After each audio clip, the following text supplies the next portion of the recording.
Drama kay Ate, sorry. You deserve it, Ate. I am so proud of you, Ate. Kay. Despite sa mga kanang darkest moments sa imong life and saddest moment, nagpadayon gyapon ka, Ate. With God's love and care, nagpadayon gyapon ka ug nakagraduate ka, Ate. Sorry na ko'y ko. I wish na namin din na, Ate, maka-attend sa mga graduation. Pero sa man, layo kayo ng Canada, mahal kayong pliti. So, know that kanagni, na-celebrate mo sa imuhang success, so sa imuhang achievement, Ate. Can't wait to see what's next sa imuhang koan, mga plano. This is just the beginning, Ate. Humanda ang Canada.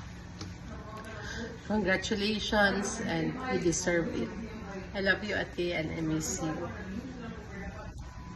Hi, Ate. Congratulations. Know that I am so proud of you.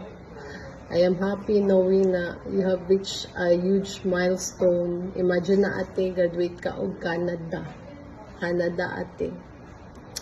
Imagine na nakagraduate ka sa imong una hago, Ate, tungod sa imong perseverance, strength, and so much grace.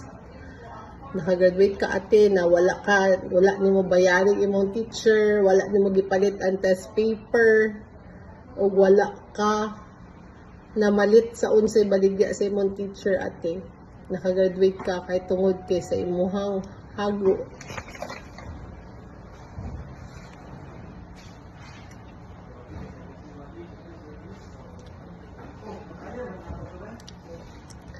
I am so proud of you, Ate. Okay? Despite sa drama kay Ate, sorry. You deserve it, Ate. I am so proud of you, Ate. Okay? Despite sa mga kanang darkest moments sa imong life and saddest moment, nagpadayon gyapon ka, Ate. With God's love and care, nagpadayon gyapon ka ug nakagraduate ka, Ate. Sorry na ko'y ko. I wish na namin din na, Ate, maka-attend sa mga graduation. Pero sa man, layo kayo ng Canada, mahal kayong pliti. So, know that kanagni, na-celebrate mo sa imuhang success, so sa imuhang achievement, Ate.